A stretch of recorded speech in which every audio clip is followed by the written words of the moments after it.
Muy bien, bueno, buenas noches para todos, un gusto muy grande estar con ustedes compartiendo. Le agradezco a Seba la invitación que me extendió. Y bueno, hoy vamos a estar hablando de Juan capítulo 11, Evangelio de Juan capítulo 11. Yo les invito a que puedan ir buscándolo ya en sus Biblias. Es un capítulo un poco extenso, tiene bastantes versículos y vamos a dividirlo en cuatro partes. Ustedes saben, el Evangelio de Juan es un evangelio muy particular, seguramente ya lo deben haber visto en los otros capítulos, ¿no? Es el evangelio más teológico, que se enfoca para mostrarnos y afirmarnos la deidad del Señor Jesucristo. Es un evangelio muy rico en esto. Entonces, vamos a la lectura. Juan 11:1 dice: estaba entonces enfermo uno llamado Lázaro de Betania, la aldea de María y de Marta, su hermana. María, cuyo hermano Lázaro estaba enfermo, fue la que ungió al Señor con perfume y le enjugó los pies con sus cabellos. Enviaron, pues, las hermanas para decir a Jesús: Señor, he aquí, el que amas está enfermo. Oyéndolo Jesús dijo: esta enfermedad no es para muerte, sino para la gloria de Dios, para que el Hijo de Dios sea glorificado por ella. Y amaba Jesús a Marta, a su hermana y a Lázaro.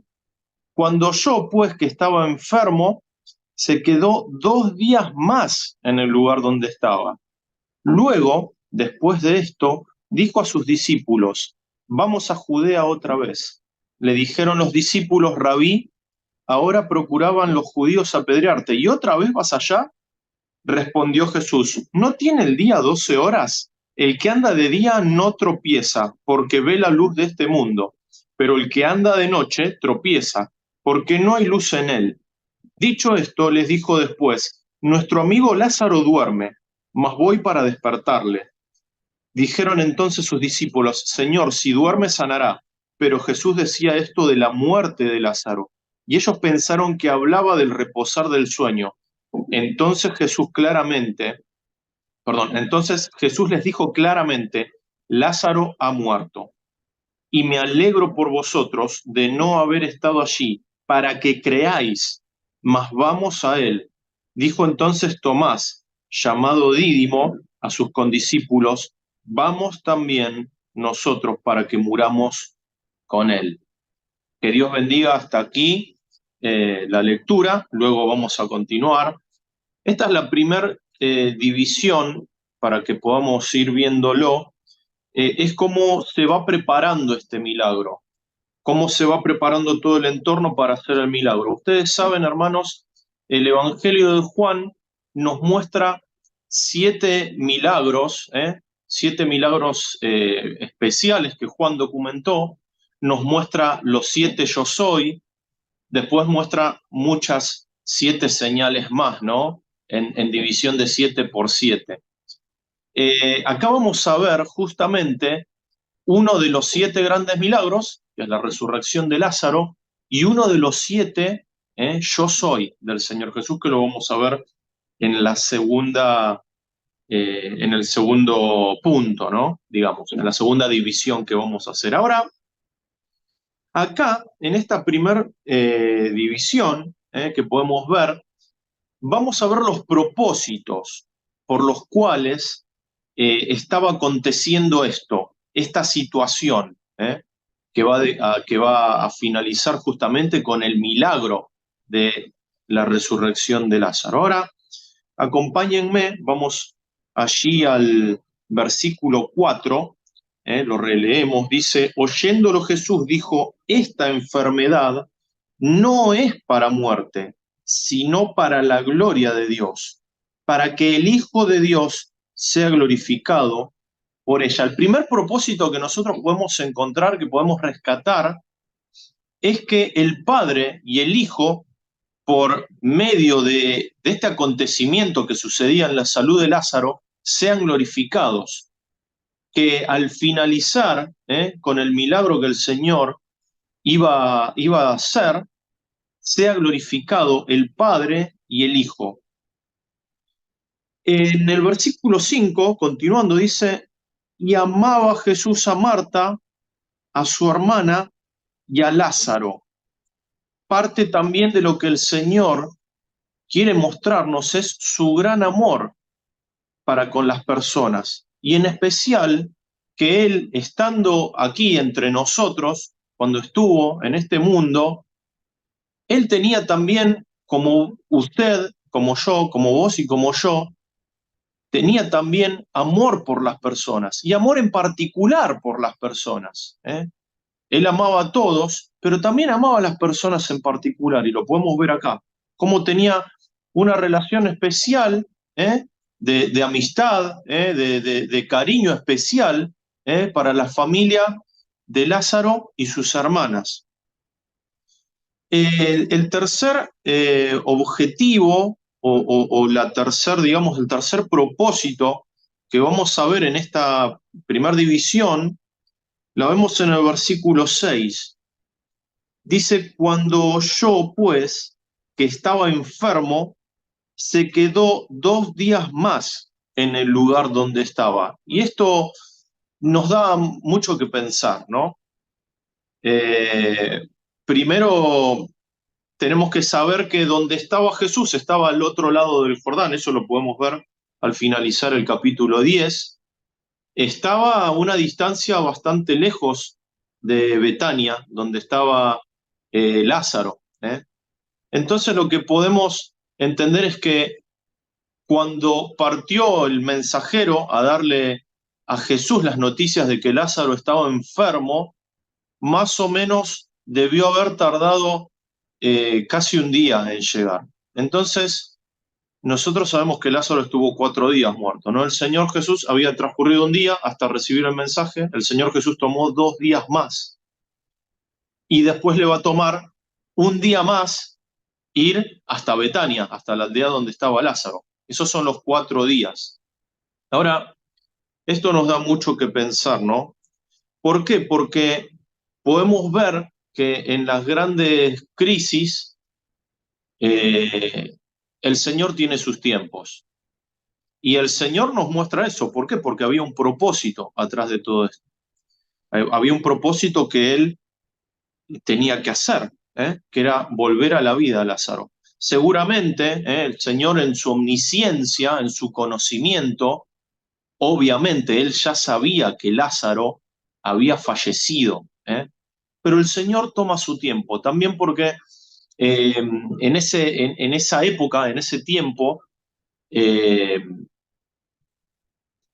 no había una manera muy científica, con toda la tecnología que tenemos hoy en día, para documentar exactamente el momento de la muerte de las personas. Entonces había casos de catalepsia y podía una persona la podían haber dado por muerta, pero no estaba muerta. Entonces el Señor quiere dejar sin lugar a dudas, no quiere dejar lugar a dudas a que Lázaro estaba muerto, para que no haya duda en ninguna persona. Ahora, el Señor nos muestra acá la necesidad de esperar en Dios en las grandes crisis.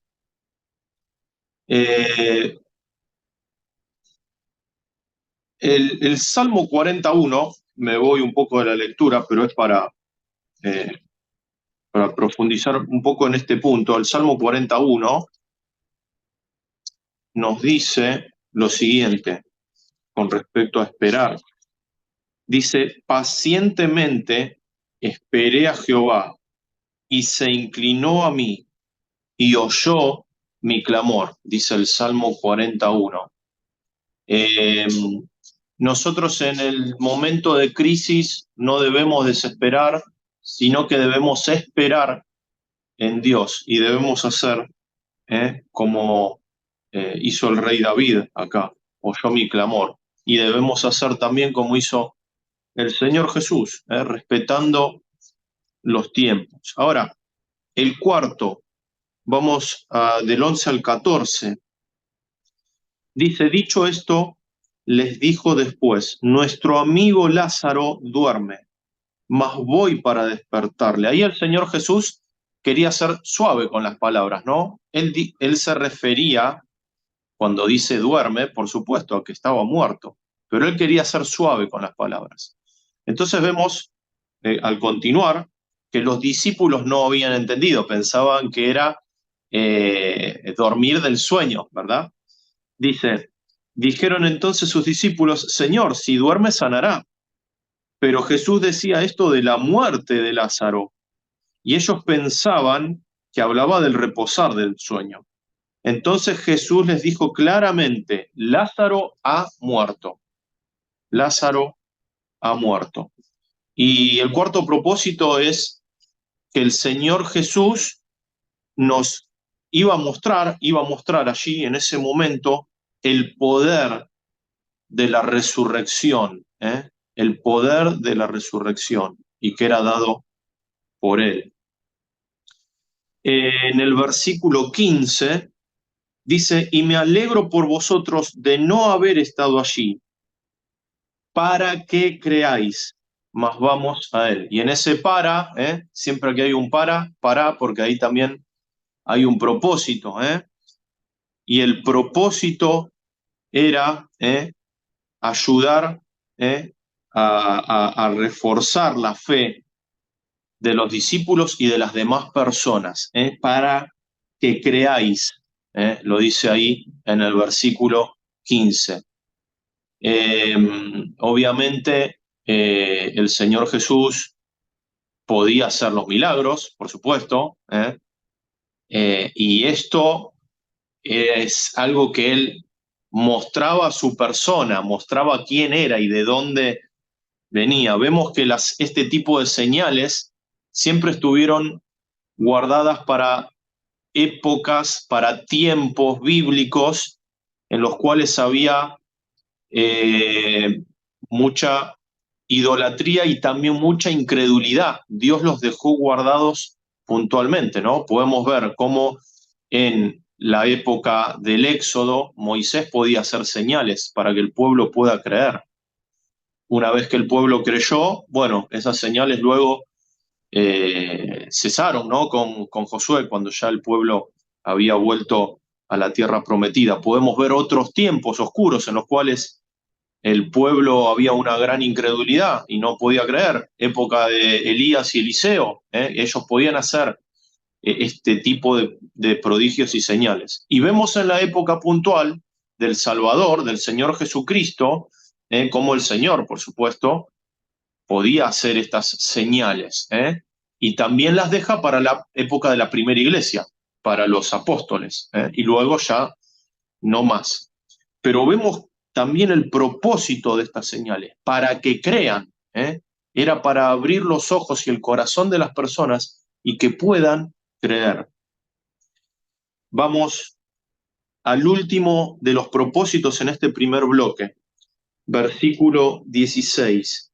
Dijo entonces Tomás, llamado Dídimo, a sus condiscípulos, a sus compañeros, vamos también nosotros para que muramos con él. Y él quería también poder motivar el valor de los discípulos, la lealtad hacia él. Nosotros vemos que a partir de este capítulo, podríamos ver ya del capítulo, al finalizar el capítulo 10, y este capítulo, el Señor Jesús tenía un ministerio muy, muy público con las masas, con todas las personas.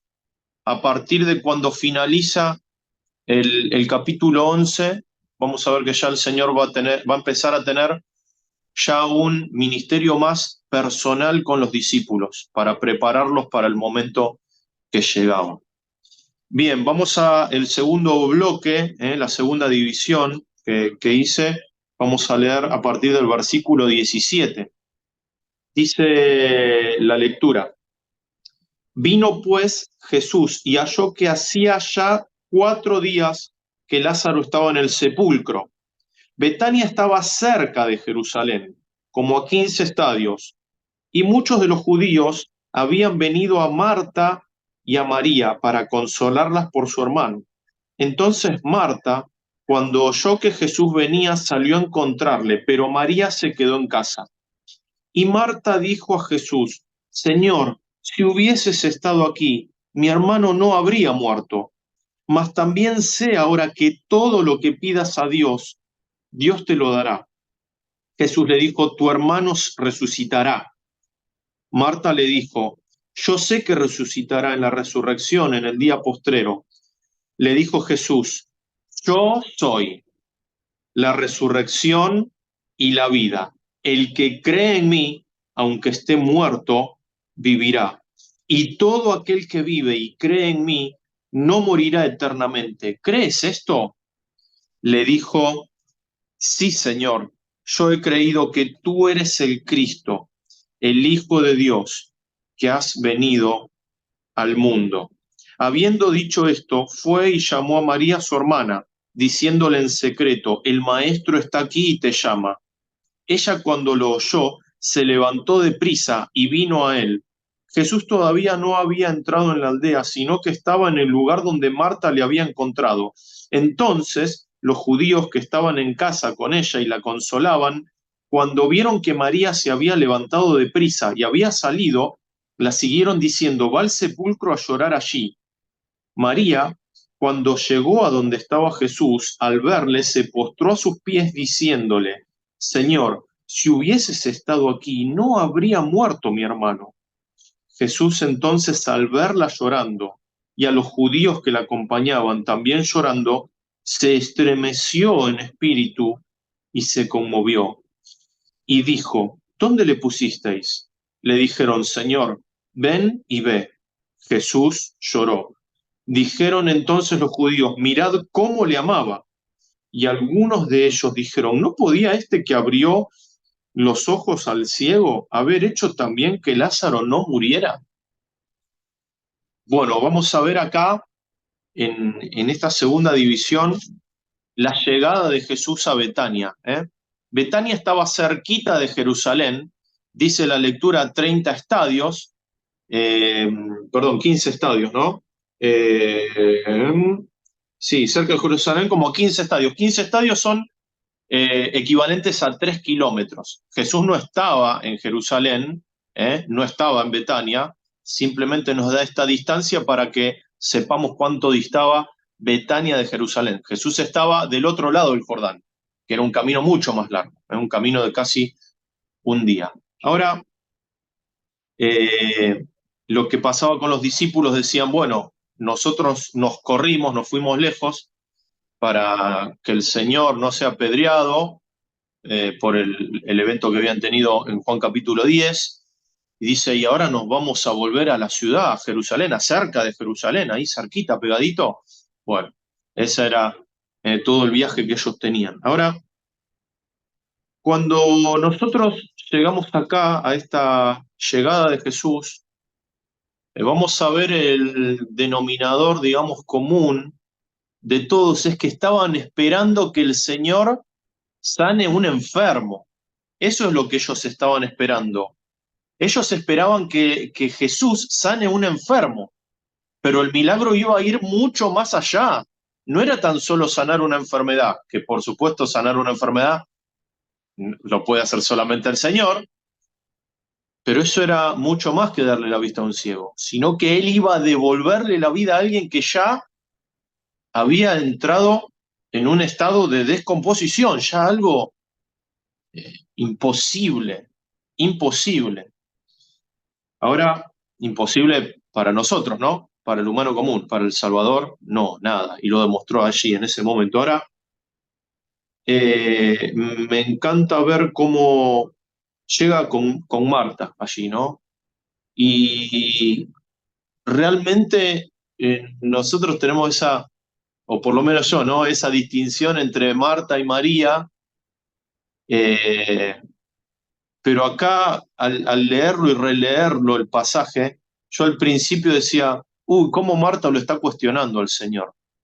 Pero después me doy cuenta que no, cuando lo leí y lo releí.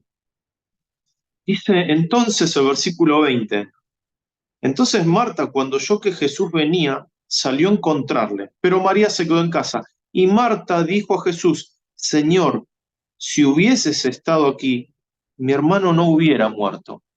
Yo ahí lo que encuentro es una fe terrible en Marta, una fe muy grande, porque ella confiaba en el maestro, confiaba en el Señor, que el Señor lo podía sanar. Le dice, si hubieras estado acá, mi hermano no hubiera muerto. Ella todavía pensaba en que el Señor podía curarle la enfermedad y tenía mucha fe en eso, tenía mucha fe. Por eso le dice así, dice, mas también, sé ahora, en el versículo 22, que todo lo que pidas a Dios, Dios te lo dará. Añade más fe ahora a la fe que ella tenía. Esto es hermoso ver cómo confiaba, qué fe tenía allí Marta en el Señor. Ahí en el 23 dice, Jesús le dijo, tu hermano resucitará. Y ella le dice, no, yo sé que resucitará en la resurrección, en el día postrero. Y acá se frena todo en el versículo 25.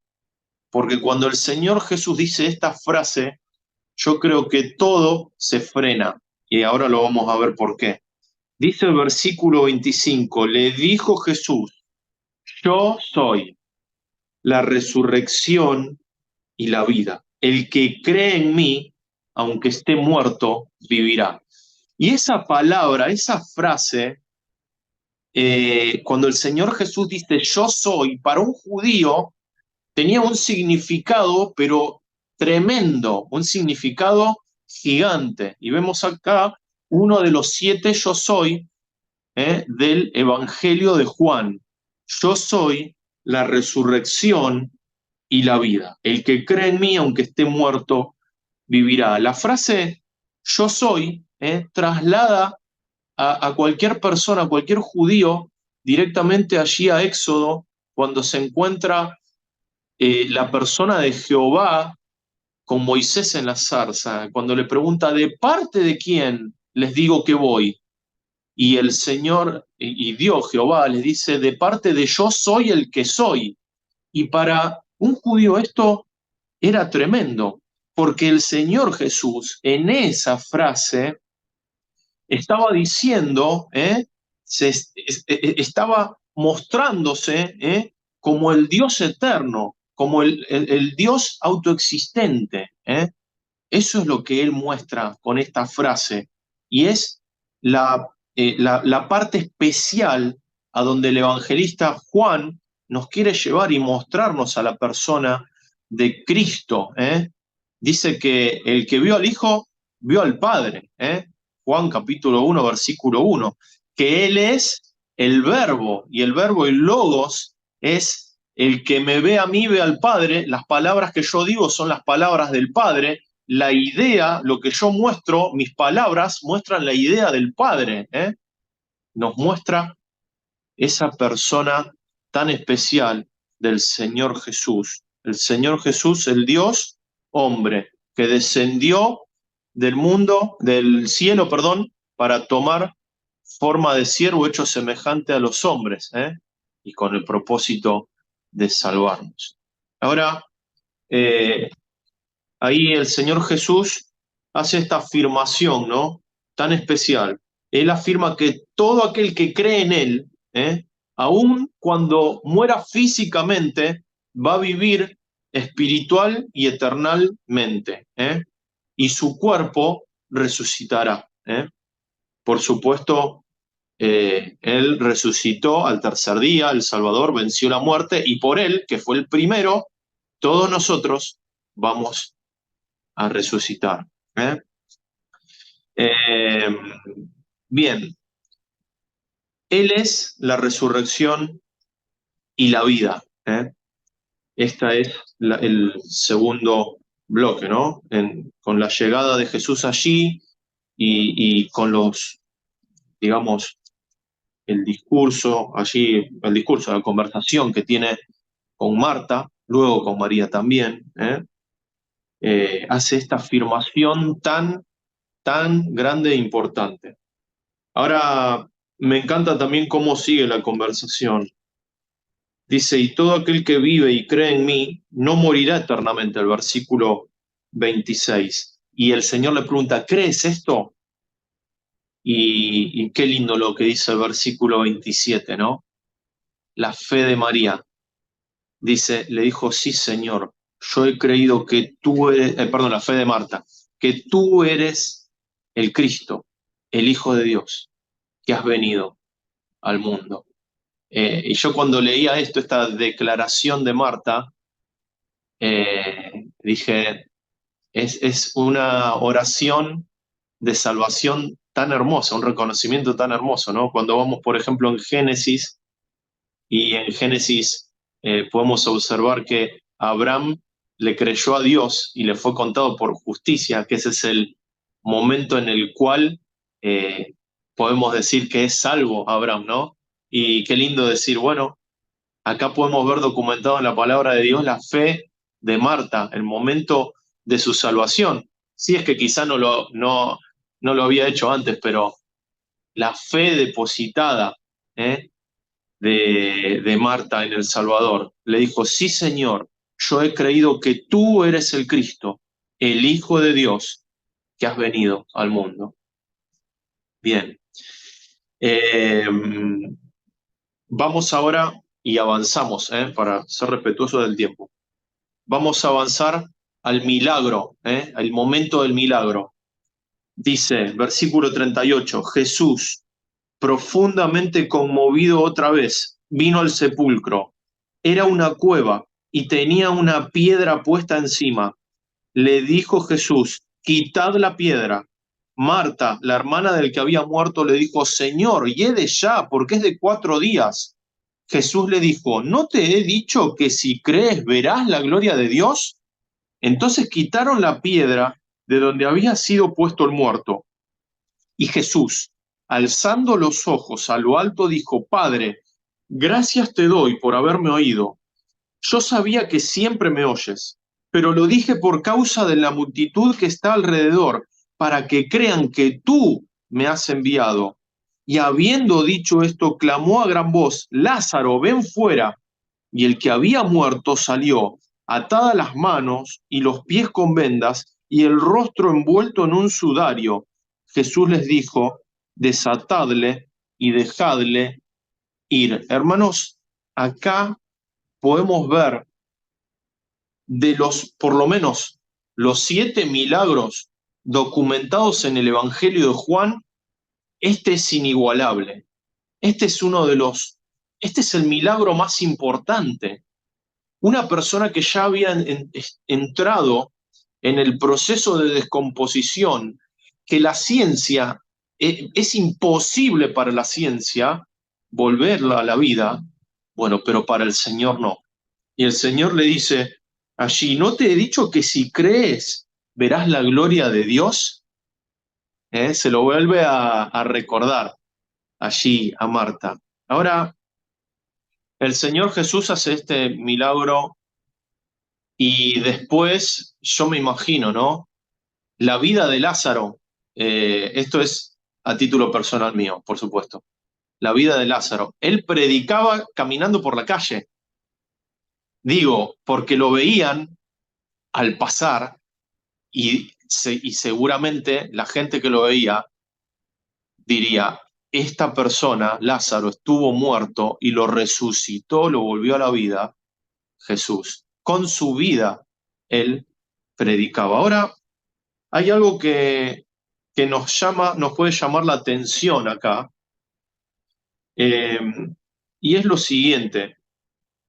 El Señor Jesús en el versículo 39 dice, quitad la piedra. Yo me pregunto, ¿el Señor Jesús iba a resucitar una persona? ¿Iba a hacer algo que era imposible, imposible para la ciencia, y él lo iba a hacer? ¿No podía el Señor Jesús agarrar y hacer así, mover con un dedo la piedra?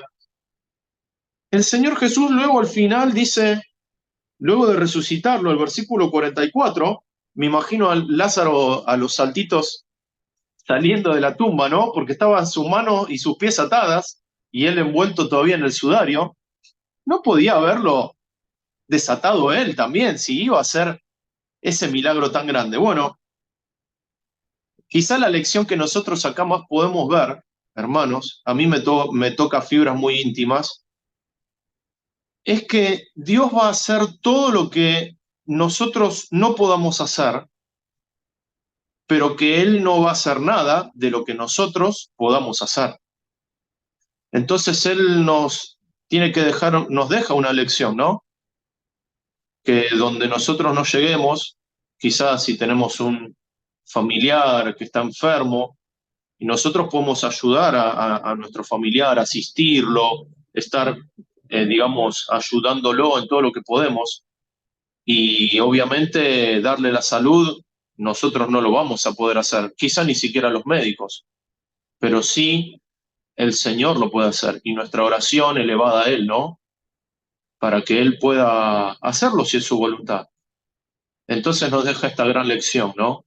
Que Él va a hacer todo lo que nosotros no podamos hacer, pero que nosotros debemos ser diligentes, ¿no? Porque Él no va a hacer nada de lo que nosotros podamos hacer.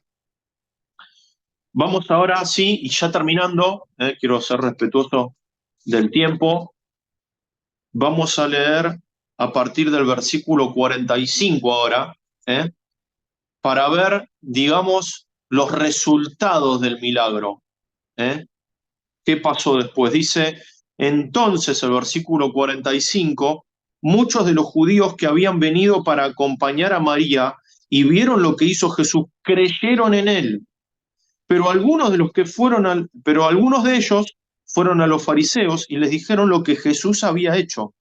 Entonces los principales sacerdotes y los fariseos reunieron el concilio y dijeron, ¿qué haremos? Porque este hombre hace muchas señales. Si le dejamos así, todos creerán en él y vendrán los romanos y destruirán nuestro lugar santo y nuestra nación. Entonces Caifás, uno de ellos, sumo sacerdote aquel año, les dijo, vosotros no sabéis nada, ni pensáis que nos conviene que un hombre muera por el pueblo y no y no que toda la nación perezca. Esto no lo dijo por sí mismo, sino que como era el sumo sacerdote aquel año, profetizó que Jesús había de morir por la nación. Y no solamente por la nación, sino también para congregar en uno a los hijos de Dios que estaban dispersos. Así que desde aquel día acordaron matarle. Por tanto, Jesús ya no andaba abiertamente entre los judíos, sino que se alejó de allí a la región contigua al desierto, a una ciudad llamada Efraín, y se quedó allí con sus discípulos. Estaba cerca la Pascua de los judíos y muchos subieron de aquella región a Jerusalén antes de la Pascua para purificarse.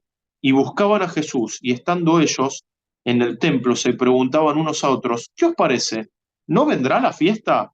Y los principales sacerdotes y los fariseos habían dado orden de que si alguno supiese dónde estaba, lo manifestase para que le prendiesen. Bueno, los resultados del milagro. Ya como primera medida en el versículo 45, ¿eh?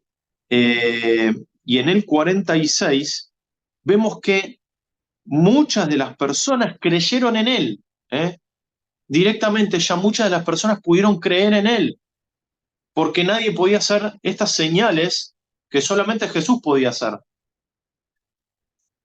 Y otras personas que habían estado allí fueron a hablar con los fariseos. Ahora dice que los fariseos reunieron el concilio.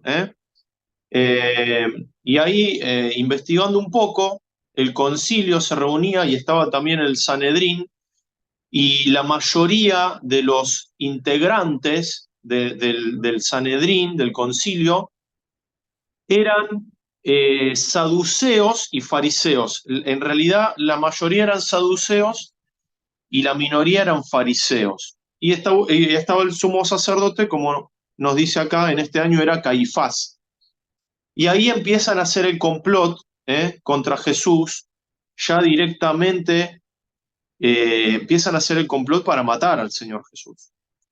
Ahora, particularmente, los saduceos y los fariseos estaban enfrentados, habría conflicto entre ellos, estaban enfrentados. Eh, es algo como que ellos se unen no importaba sus diferencias, se unen con el objetivo de matar al Salvador. Hay una frase que la mencionó una vez y se hizo famosa, muchas veces la habremos escuchado, de Jorge Luis Borges, ¿no? Que dice, no nos une el amor sino el espanto. Bueno, justamente los saduceos y los fariseos que estaban peleados entre sí, se unieron, no importaban las diferencias ahí, contra el Señor Jesús se unieron para poder matarlo.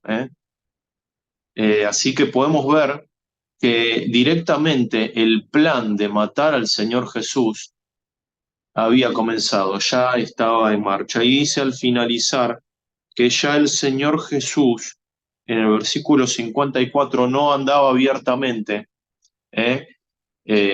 Sino que se alejó al desierto, a la ciudad llamada Efraín, y se había quedado allí con sus discípulos, dice el versículo 54. Ya el 55 nos menciona que ya venía la Pascua, y ya sabemos, estos ya son los momentos previos a que el Salvador vaya a la cruz. Ya faltaba muy poquito, muy poquito. ¿Cuáles fueron las repercusiones del milagro? Los resultados del milagro, entonces, fueron que muchos creyeron, pero que otros empezaron ya la conspiración contra el Salvador. Hermanos queridos, finalizo aquí este devocional. Les agradezco la invitación y que Dios bendiga su palabra.